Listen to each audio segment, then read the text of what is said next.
Well, hello everyone, and welcome to another episode of Harebrained Games.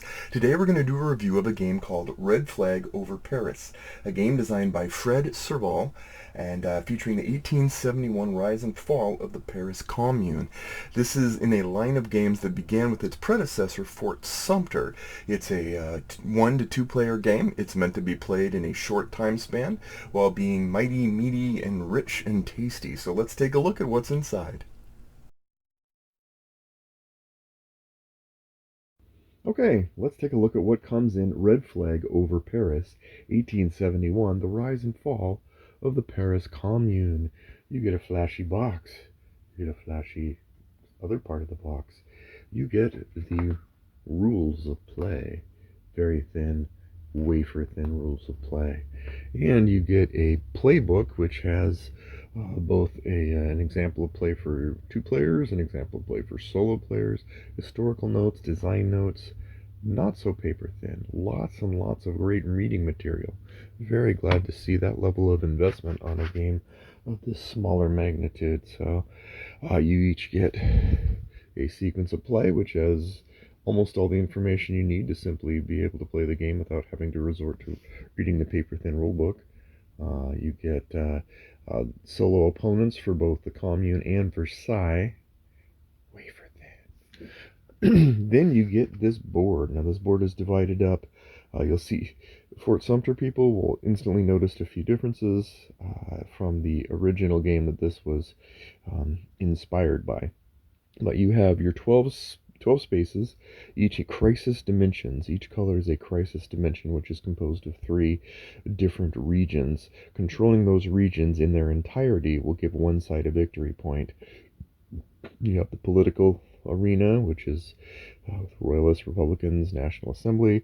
You've got your press, social movements, press, Catholic Church. These are all the political side of things here.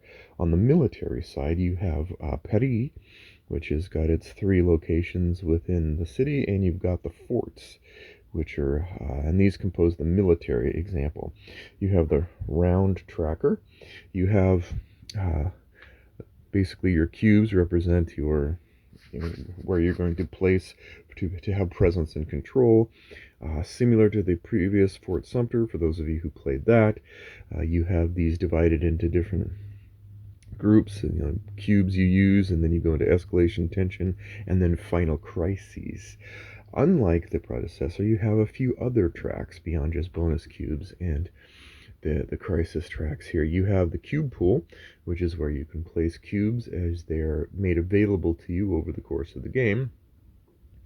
You have the tracker. Now this you have, rather than going a singular track, you have your political marker. You get victory points on the political spectrum. You also have a second marker where you'll get points on the military spectrum, and both sides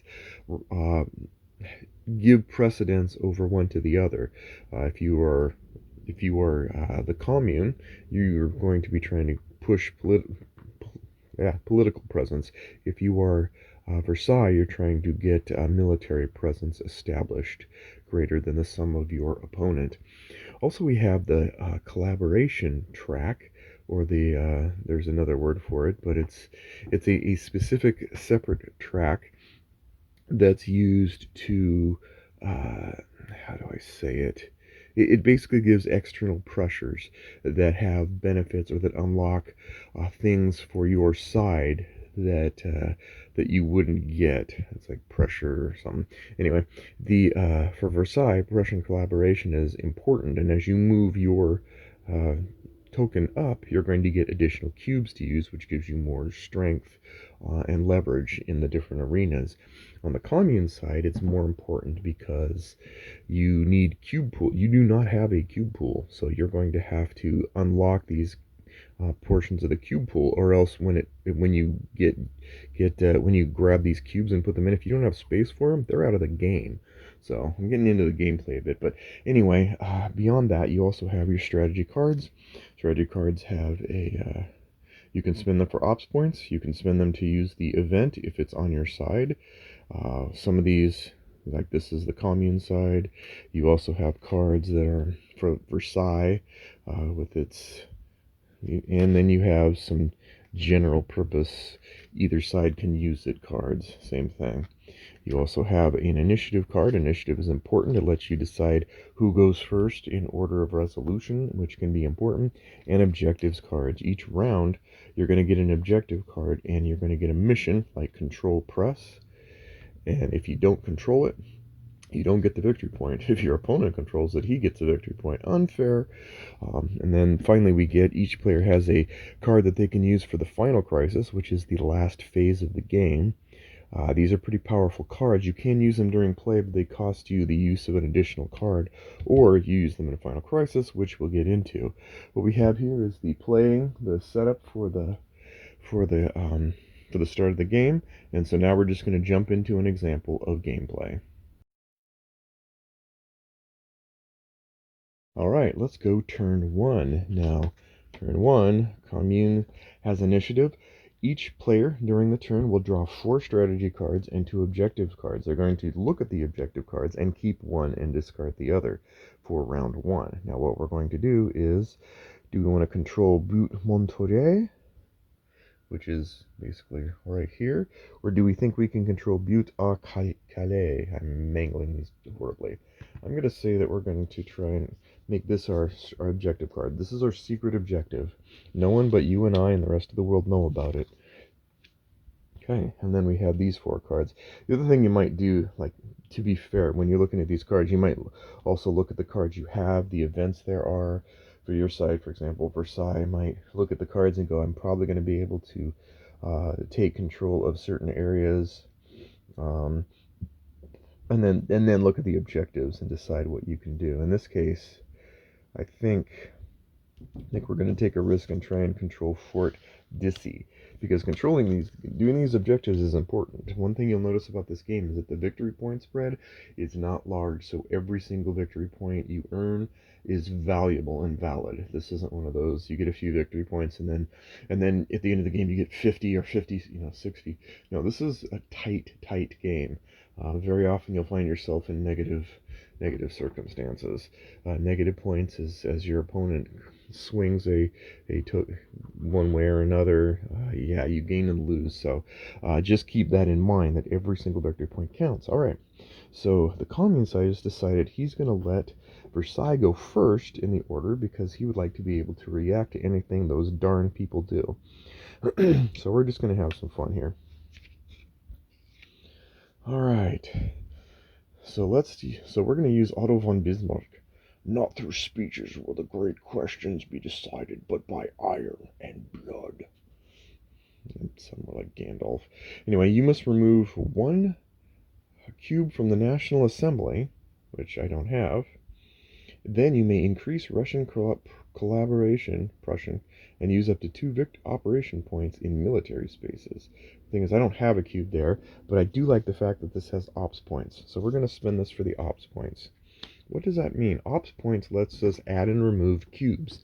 Now we have to first, unlike its predecessor, you'll hear that a lot, you do have to be careful of where you place things. You can't place them willy-nilly, or in Old English, William-nillium. Instead, you have to either have presence. Presence means you got a cube there, or control means you can place adjacent to something you control. Right now I have presence and control because I'm the only royalist in there. Yeah. So I can, wherever I'm at, for politicals. So first thing we do is determine this region, because you can't daisy chain. So I can't just go boop, boop, boop, boop, boop. But now that I've seen the lay of the land, I can either choose to add or remove. Now, adding cubes is easy. You just do it. You find out where it's valid, and you just add a cube. Removing cubes, on the other hand, is easy if you're political, because it's all wishy-washy. Not so easy if you're military. If it's a military, then you have to you have to actually take a risk, and that risk becomes manifest later. Right now, we don't have any particular ability to remove cubes, because I don't have anything nearby that can influence this area. So we're just going to add cubes. So let's go. We go left to right and right to left, because we are opening the floodgates of other things. So we're going to go 1, and we're going to put 1 here because we have control and adjacency. And then we're going to put one here. Now we have control over the press, at least for the time being. Now what we've done is, notice we've had to take a block from this row here. That means that these bonus cubes just go to the pool. Like we've opened the floodgates of forces. And so there we go. And then we're done. Now it's time for our dear friend the commune. And right now we don't have a lot of. Oh, let's do this.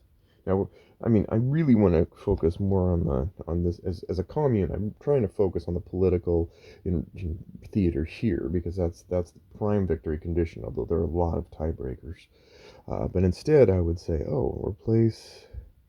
You know what? I'm just going to use. Yeah, that's not going to work. That's not going to work. Let's keep place. You know what? We're going to play this one for the event. The one point that's not as interesting is placing up to 2 in military spaces where you are present. In other words, this is going to give me like a stranglehold on Père Lachaise because that's the only place where I am present. So I'm going to take this here. I'm going to take this here. All right. Well, I definitely have control over Père Lachaise. So then we go back over here and we decide, you know what? I'm going to use this one, but now if I used it for the ops points, here's one thing. I could leave it, and it's in the discard pile at the top. My opponent can play a card of equal value and play that event. So I got to be tricky. So I'm going to do this. This is one action you can do. I can ditch this card, just say sayonara, goodbye, hey hey, to move my collaboration track up 1. Now why would I do that? Well, because it unlocks cubes. And I don't have nearly as many cubes as the communists do, so that helps me out. Also, if I fill all the way out, I'm going to get a victory point for military at the end of the game with some trade-offs. So there we go. So we're done. And you know what? The communists feel very similar to that. They're going to do the same thing. Why? Because it's pretty important for them. They've now unlocked 2 cubes in their cube pool. That means when cubes arrive, like say when we breach one of these crisis points here, and these cubes come down, if we don't have room, they're just out of the game. And so we've at least unlocked the ability for 2 of those cubes to stay. And then finally, we will. Now, this is where it gets tricky because one of these I'm going to keep for the end of the game. So we only play 3 cards, and the last one. So I'm going to keep this here because only the event matters in the final crisis. So now we have our second event that we're going to use in the last round of the game. So which means that we're going to play this instead.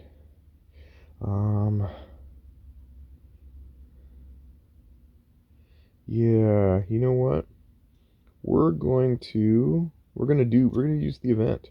The event says I can either place up to 2 in the press, which I don't need to do, or replace an opposing cube in a public opinion space. Gonna do that. Gonna do that by replacing this. Now, again, if there wasn't room right now, this would be out of the game, but because there is, I can place that cube there. Otherwise, the communists would literally have lost that completely. And there we go. All right. So, there we go. And the last one, we're going to use this to replace in a military space. I don't need to do that, so I'm just going to use the event. I'm going to take a cube, and I'm going to put it here. I have to put it here because I don't have control. So there we go. So that's it, and then this event is going to get played here. We really hope we have initiative at the end of the game. And that's it. That's the end of one round of turns. And then we perform pivotal space bonuses. These stars are pivotal spaces. Whoever owns them like who has control is going to be able to do a little extra boost action, and they can do one of three things. They can de-escalate, which means they can take some cubes off of theirs, or they can take a cube of theirs off, or a cube of an opponent's off in this area, or they can turncoat. They can take one opponent cube and turn it into one of theirs. The whole idea being is to try and get control of the entire crisis line, crisis dimension. That's the whole point of that. So communists go, you know what, I'll go first. And I clearly don't have control here. I don't have control. Only here has control, and there's really not much moving these around, removing these. There's nothing to turncoat. I don't really have much to do. So that's a pretty boring pivotal space phase. That said, now we can score dimensions. Now, if I were to... Nobody has control of this crisis dimension. Nobody has control in all three of these. I'm so close here. If I'd had one cube here, I could have pulled it off, but I didn't. And here, I was so close, except for that cube. Otherwise, I would have had control. So nobody scores any points for that. Eek! And then we reveal our objective cards. This did not go well. This is not a good... Hey, this is a masterclass on how not to play this game. Control Fort Dizzy. We do not. We don't get the point for it. Control Boy. We do not. I wish that we had done that differently. Oh, to be single-minded. So neither of us scores the victory points, and neither of us gets to affect the event. Let's say we did. Let's say that I had control there, and let's say that I had control there, or they say I didn't. Then I would be able to, well, basically either player, whoever controls these gets the victory points. So if I'm Versailles and I happen to control Bourgogne, then I would get the victory point. I would steal it from my opponent.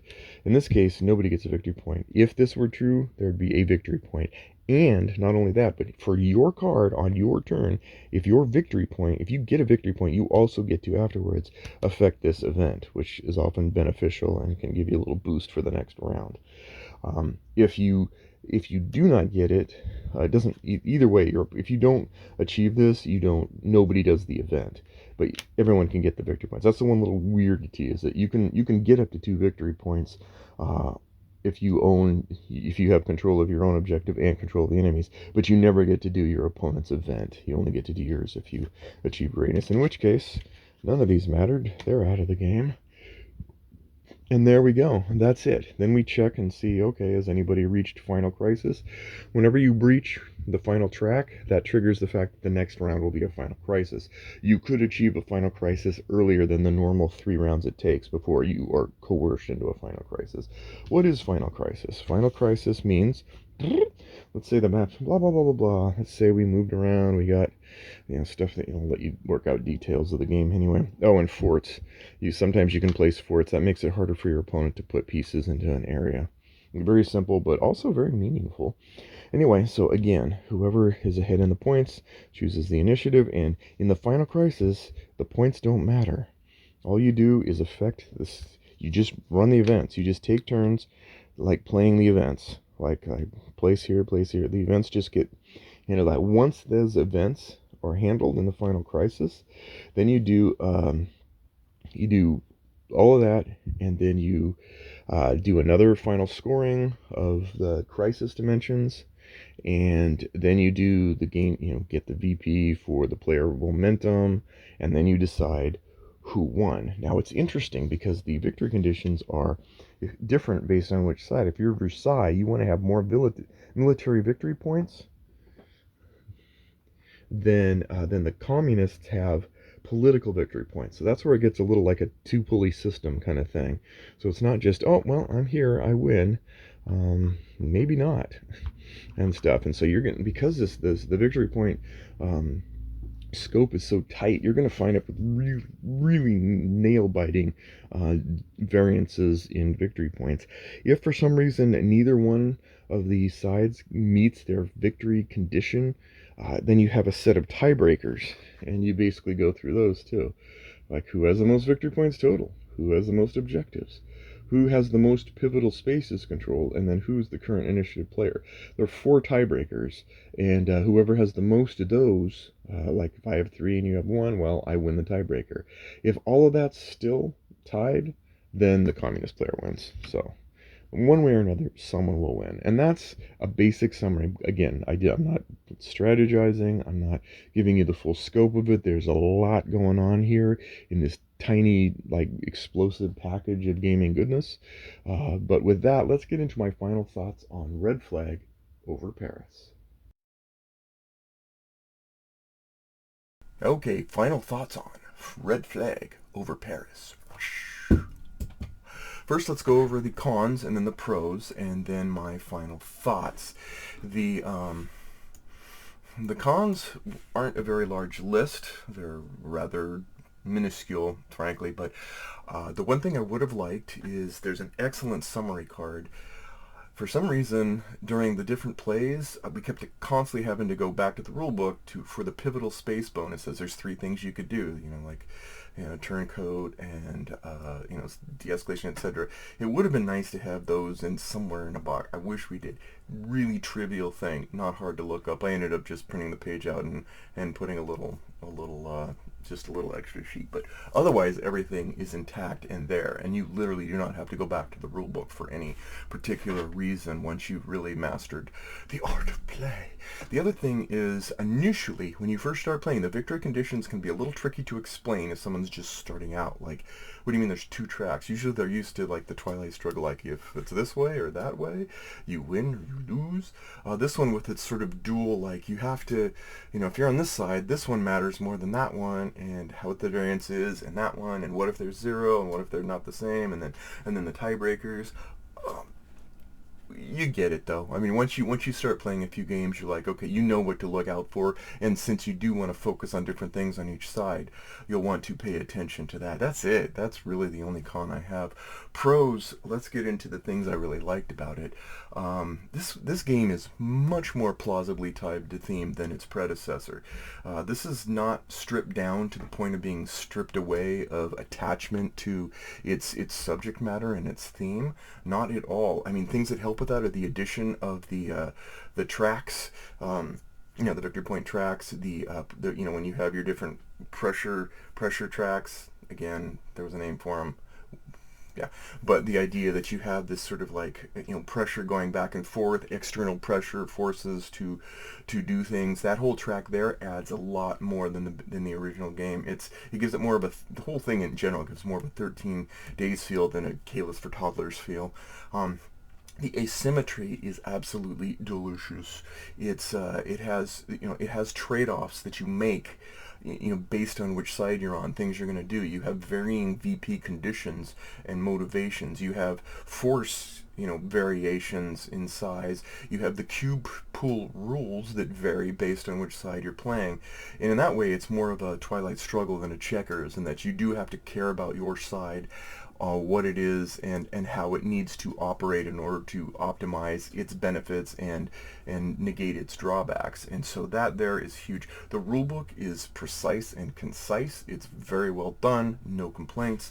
The playbook is verbose and exhaustively entertaining. I mean, there are games twice as complex that don't do half as good a job as the playbook does in going, here's an entire sequence of turns to show you how it flows. Then we'll go in the solo and we'll give you a bunch of information on the solo. Then we're going to give you, designer notes to kind of let you get into the space of the designer's mind. Then you have historical notes, bibliography. You have a breakdown of each card and kind of how it came to be included in the game.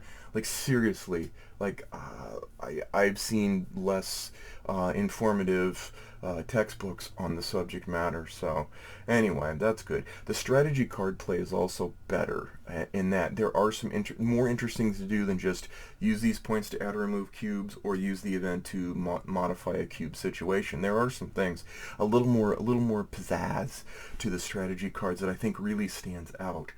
There's also that sort of space race jettison a card thing.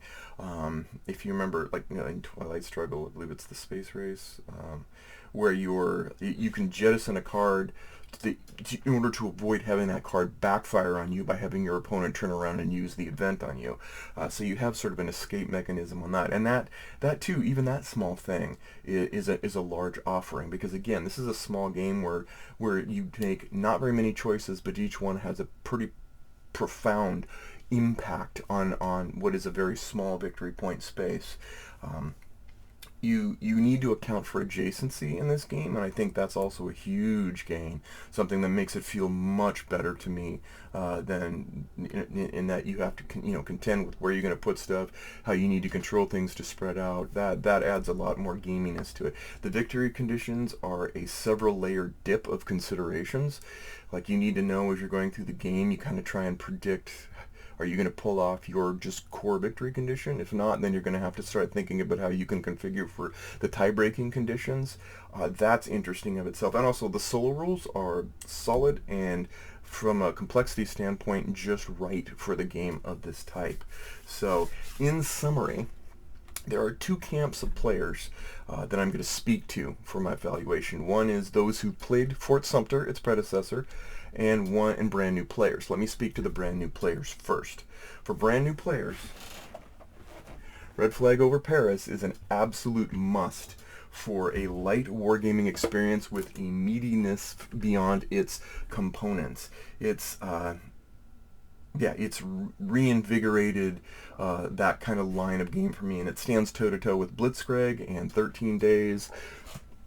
Easily bring it to the table anytime. Now, for those who played Fort Sumter, fans and dabblers, I have to say instead that this is an absolute must-have for honest, to be frank with you. Honest confession, I was not a big fan of the original. I just wasn't. I mean, I don't like to, I'm careful about criticizing games unless I really feel like they're flawed. This is not, Fort Sumter was by no means flawed. It just didn't really have the impact that I was hoping for in sort of that tight, lunch space, gaming experience. So in fact, as I was playing around, at a recent convention where I actually bought this game and played it with people, the reviews on the original were mixed, and some of them thought it was just a nice, the original was nice. Others, one guy called it Fort Sump Pump because he said that was about as interesting as it was for him.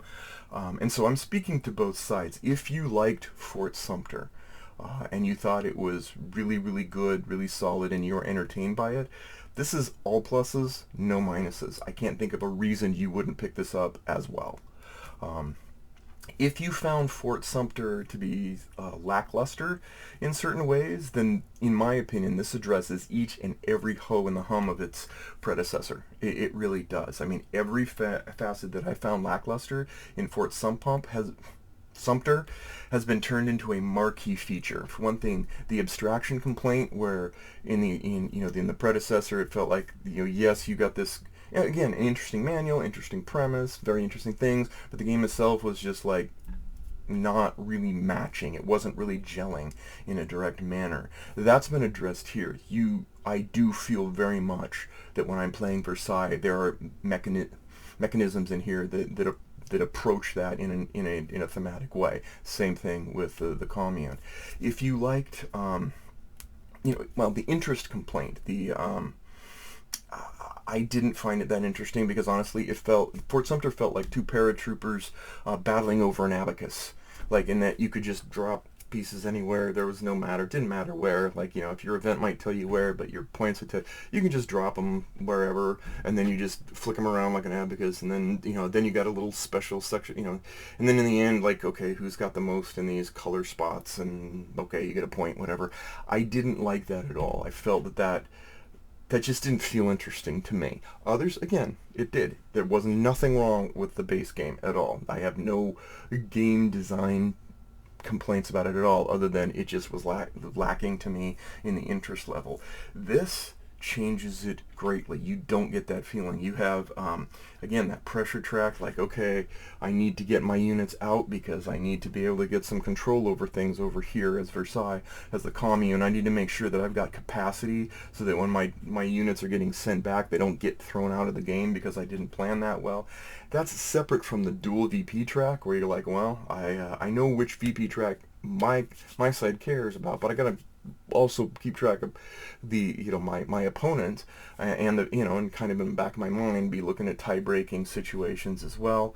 The very meaningful asymmetry just makes a huge difference to me.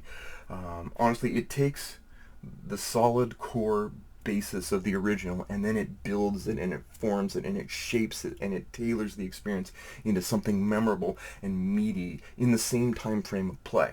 So bottom line is, Red Flag Over Paris, no matter who you are, is an exquisite lunch break adventure that won't easily wear out its welcome.